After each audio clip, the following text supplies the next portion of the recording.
Kawaki to eh. Naglimas po kami sa dirigi sa uma. Yan, daming isda oh. Oh, oh. Eh, ang dami, ang lalaking hito. Oh. Ayun, sige ko Amando, piliin mo. Ayun, ang lalaki na nadali namin oh. Ang dami. Oh. Oh. Dito lang po yung sa uma. Nagtutuyo kasi itong uma, walang tubig. Oh, ang dami. Oh, ang lalaki pandalag. Oh. Oh, ang laking dalag oh. Walang tubig. Kaya mga kawaki to, magpunta kayo dito sa umahan oh. Ang dami dito. Yeah, ang dami. Aba, matindi!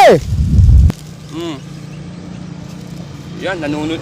Naglalabasan yung mga isda. Oh no! Ang dalag oh. Oh, tabing kalsada, naglalabasan mga isda.